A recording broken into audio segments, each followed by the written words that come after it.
Sir Basara triple IT student Swathi ఆత్మహత్యకు రకరకాల కారణాలు వెలుగులోకొస్తున్నాయి సార్. ఇప్పుడు ఇంకొక కారణం కాలేజ్ యాజమాన్యమే ఆమె పట్ల ప్రవర్తించిన తీరు కాస్త స్ట్రిక్ట్‌గా బిహేవ్ చేసింది. అందుకే ఈ విధంగా ఆమె నిర్ణయం తీసుకుందని కూడా చెప్తున్నారు.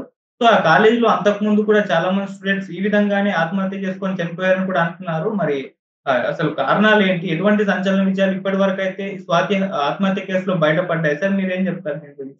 నిజామాబాద్ జిల్లాలో ఆర్మూర్ సంబంధించి ఉజ్వల్ రవీందర్ అనే ఒక దంపతుల కూతురు స్వాతి ప్రియ అమ్మాయి పేరు.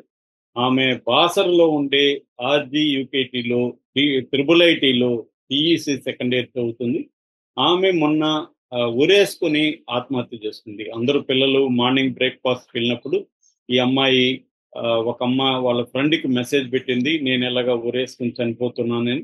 దాంతో ఆ ఫ్రెండ్ మెసేజ్ చూసుకొని పరిగెత్తి వచ్చే లోపలే అమ్మాయి ఫ్యాన్కి వేలాడుతుంది. దాంతో వాళ్ళు భయపడి కంప్లైంట్ చేశారు. కానీ ఇమ్మీడియట్ గా అమ్మాయిని కానీ హాస్పిటల్కి తీసుకెళ్ళి ఉంటే బతికేదని పిల్లలు చెప్తున్నారు. సో దీని మీద ఇప్పుడు ఆ అమ్మాయి ఎందుకు ఆత్మహత్య చేసుకుంది ఏంటి అని రకరకాల కథనాలు వస్తున్నాయి. నిన్న ఏబీపీ అఖిల భారతీయ విద్యార్థి పరిషత్తుకు సంబంధించిన విద్యార్థి నాయకులు అక్కడ వెళ్ళి ధర్నా చేశారు. అప్పుడు ఆ కాలేజీకి సంబంధించిన సెక్యూరిటీ సిబ్బంది వాళ్ళ మీద దాడి చేసి వాళ్ళని గాయపరిచారు. వాళ్ళకి చాలా మందికి తలలు పోయలే. సో ఈ క్రమంలో అటు ఏబీపీ నాయకులు కావచ్చు, ఇటు తల్లిదండ్రులు, బంధువులు వీళ్ళందరూ కూడా అంటే ఈఎంఐ చనిపోవడానికి కాలేజీ యాజమాన్యమే కారణం అనేది వాళ్ళు చెప్తున్నారు. అయితే మొన్నటికి బయటకు వచ్చిన స్టోరీ ఏంటంటే నేను కూడా చెప్పాను. అదేంటంటే ఈ అమ్మాయి ఒక అన్న వరుస అయ్యే ఒక అతన్ని లవ్ చేసింది. దాన్ని వాళ్ళ ఇంట్లో వాళ్ళు వ్యతిరేకించారు. సో అందువల్ల ఆ అమ్మాయి ఆత్మహత్య చేసుకొని చనిపోయింది అనేది బయట వచ్చింది.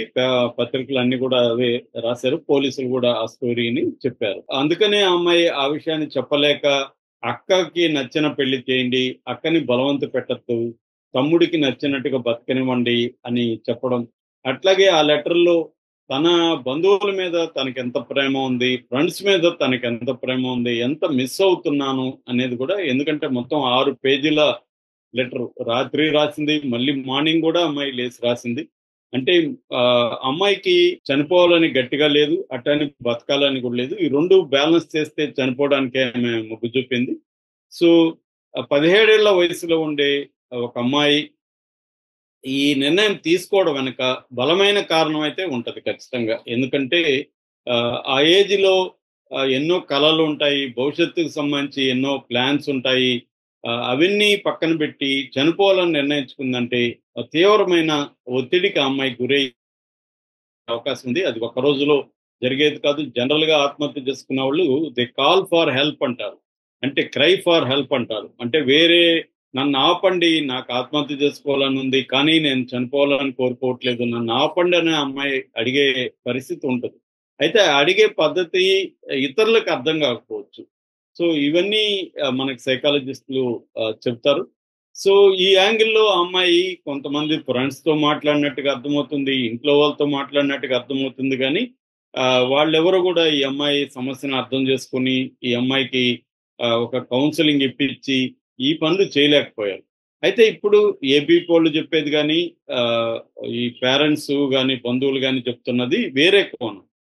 అదేంటంటే ఈ కాలేజీలోనే ఐఐటిలోనే ఇప్పటి వరకు మొత్తం 9 మంది వరకు ఆత్మహత్య చేసుకున్నారని చెప్తున్నారు. ఏబీ పోల్ కొంత పేర్లు కూడా ఇచ్చాడు. రాథోడ్ సురేష్, భానుప్రసాద్, వడ్ల దీపిక, బుర్ర లిఖిత, జాదవ్ బబ్లు, ప్రవీణ్ కుమార్, శిరీష, అరవింద్, స్వాతి ప్రియ. మొత్తంగా ఇప్పుడు 9 మంది ఆత్మహత్య చేసుకున్నారు ఈ కాలేజీలో.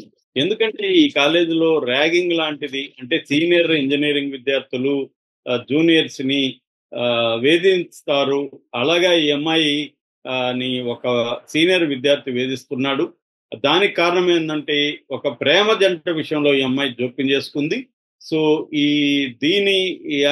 జోక్యం చేసుకుంది కాబట్టి ఒక సీనియర్ విద్యార్థి ఈ అమ్మాయిని వేధిస్తున్నాడు అని ఈ అమ్మాయి కంప్లైంట్ కూడా చేసింది యాజమాన్యానికి, కాలేజీ యాజమాన్యానికి. కానీ వాళ్ళు ఆ సమస్యని పరిష్కరించలేదు అనేది ఇప్పుడు వస్తున్న వాదన. ఇది కూడా కారణం కావచ్చు. ఎందుకంటే మనం గతంలో కూడా వరంగల్ మెడికల్ కాలేజ్ విద్యార్థిని అమ్మాయి కూడా ఆత్మహత్య చేసుకుని ఇలాగే చనిపోయింది.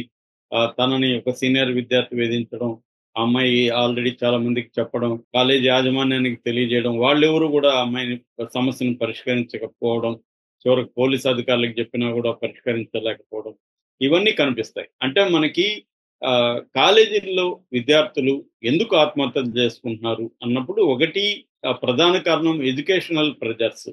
వాళ్ళ స్థాయికి, వాళ్ళు లక్ష్యాలకి మధ్య గ్యాప్ ఉంటది. వీళ్ళ టాలెంట్ వీళ్ళేందంటే అప్పటి వరకు ఒక ప్రెజర్ తక్కువ ఉండే ఎడ్యుకేషన్‌లో నుంచి ప్రెజర్ ఎక్కువుండే ఎడ్యుకేషన్. ఎందుకంటే ప్రొఫెషనల్ కోర్సెస్‌లకి ఎళ్ళినప్పుడు అంతవరకు కాలేజీ, ఇంటర్మీడియేట్ వరకి వాళ్ళ మీద కొంత రిలేటివ్‌గా ప్రెజర్ తక్కువుంటది. ఏదో చైతన్య, నారాయణ లాంటి కాలేజీలు రెసిడెన్షియల్ హాస్టల్‌లో పెట్టేసి వాళ్ళ జైలులాగా పెట్టి ప్రెజర్ అక్కడ చూస్తాం మనం. అందుకనే అటువంటి కాలేజీల్లో ఎక్కువ ఆత్మహత్యలుంటాయి. మామూలుగా రెగ్యులర్‌గా ఉండే కాలేజీలు కావచ్చు, ప్రభుత్వ కళాశాలలు వీటిల్లో ఆత్మహత్యలు తక్కువుంటాయి కంపారేటివ్‌లీ. ఎందుకంటే ఎడ్యుకేషనల్ ప్రెజర్స్ అనేవి ఇక్కడ తక్కువుంటాయి. అయితే ఒక్కసారిగా ప్రొఫెషనల్ కాలేజీలు ముఖ్యంగా మనం ఎక్కువగా చూస్తున్నది ఇంజినీరింగ్ కాలేజీలు మెడిసిన్ కంటే కూడా. ఇంజినీరింగ్ కాలేజీల్లో వెళ్ళేసరికి ప్రెజర్ ఉంటది. వీళ్ళది ఒక కొత్త ప్రపంచం ఉంటది. సో, నేను చాలా సార్లు చెప్పాను. Economically or socially weaker section నుంచి పిల్లలు ఈ ప్రొఫెషనల్ కాలేజెస్‌కి ఎందుకంటే ఫీజు రింబర్స్‌మెంట్ కావచ్చు, ఇతర ఇది కావచ్చు, తల్లిదండ్రులు కూడా కష్టపడి పిల్లల కోసం ఇన్వెస్ట్ చేయడం కావచ్చు, వీటన్నిటి రీత్యా ఇవాళ లో ఇన్‌కము సోషల్లీ బ్యాక్వర్డ్ ఏరియాలో నుంచి ఫ్యామిలీస్ నుంచి పిల్లలు వెళ్తున్నారు. వాళ్ళకి సపోర్ట్ సిస్టమ్స్ బలహీనంగా ఉంటాయి. ఎందుకంటే ఫ్యామిలీ నుంచి వాళ్ళకి సపోర్ట్ సిస్టమ్ ఉండదు. ఓన్లీ వాళ్ళకి డబ్బులు పంపిస్తారు గానీ, వాళ్ళ ప్రపంచం వీళ్ళకి అర్థం కాదు. వీళ్ళకి పెద్ద ఎడ్యుకేషన్ ఉండదు. సో, వీళ్ళ నుంచి సపోర్ట్ ఉండదు. ఫ్రెండ్ సర్కిల్ అప్పటి వరకు ఉన్న ఫ్రెండ్ సర్కిల్ చెదిరిపోతుంది. కొత్త సర్కిల్‌లోకెళ్తారు. అక్కడ ప్రెజర్స్ ఉంటాయి. ఆ ప్రెజర్స్‌ని ఎలా వీళ్ళు అధిగమించాలో వాళ్ళకి ఎవరు చెప్పరు. ఈ ఈ రకమైన సిస్టమ్స్‌లో ఎక్కువ మంది ఆత్మహత్య చేసుకునే అవకాశం మనకి ఎక్కువ కనపడుతుంది. అలాగా ఇప్పుడు ఈ అమ్మాయిది చూస్తే గూడా, ఈ అమ్మాయికి ఒకవేళ ఈ 2 కారణాలు ఏదైనప్పటికీ అంటే తను ప్రేమించిన అతన్ని పెళ్లి చేసుకునే ఒక పరిస్థితి లేనప్పుడు ఈ అమ్మాయికి ఒక ప్రెజర్ కనిపిస్తుంది. అట్లాగే లేదు తను వేధింపులకు గురైనప్పుడు కాలేజీ యాజమాన్యం పట్టించుకోనప్పుడు గూడా అమ్మాయికి ఏం జేయాలో తెలియని ఒక పరిస్థితి అయితే కనిపిస్తుంది. ఎందుకంటే ఆ అమ్మాయిలో ఆ లెటర్‌ని మనం గాని ఆహ్, చస్ జాగ్రత్తగా చదివితే ఆ అమ్మాయికి మనుషుల పట్ల చాలా ప్రేమ ఉంది. ఎమోషన్స్ ఉన్నాయి ఆ అమ్మాయికి.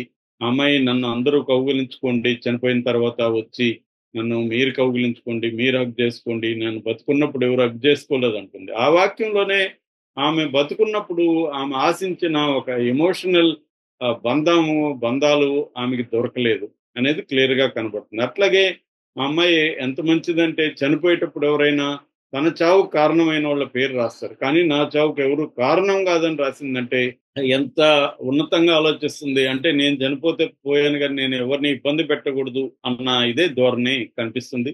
హైలీ సెన్సిటివ్‌గా ఉన్నట్టుగా అర్థమవుతుంది. ఆ అమ్మాయికి గాని బయట నుంచి సపోర్ట్ దొరుకునుంటే ఇటు కాలేజీ నుంచి ఇటు ఫ్రెండ్స్ నుంచి గాని దొరుకునుండి ఆ అమ్మాయికి కౌన్సెలింగ్ లాంటిది గాని దొరుకుంటే ఖచ్చితంగా ఆ అమ్మాయి ఆత్మహత్య చేసుకునే వైపుగా ఆలోచించే పరిస్థితి ఉండకపోవచ్చు. దీని నుంచి సపోర్ట్ సిస్టమ్స్ అందించడం, కాలేజీ యాజమాన్యాలు మోర్ సెన్సిటివ్‌గా ఉండడం, పేరెంట్స్ కూడా తమ పిల్లల్ని ఆహ్, కొద్దిగా ఈ యాంగిల్‌లో గమనిస్తా ఉండడం, వీళ్ళ మానసిక ప్రపంచం ఎలా ఉంది, వీళ్ళ ఒత్తిళ్ళు ఎలా ఉన్నాయి, ఇవి అర్థం చేసుకోవడం పేరెంట్స్ కూడా ఇంపార్టెంటు. ఎంతసేపటికి వీళ్ళు ఇంజినీరింగ్ పాస్ అవ్వాలా, మనం ఇంత ఇన్వెస్ట్ చేస్తున్నాం అనే ఒక ఇన్వెస్ట్‌మెంట్ లాగా వాళ్ళని చూడడం గాకుండా,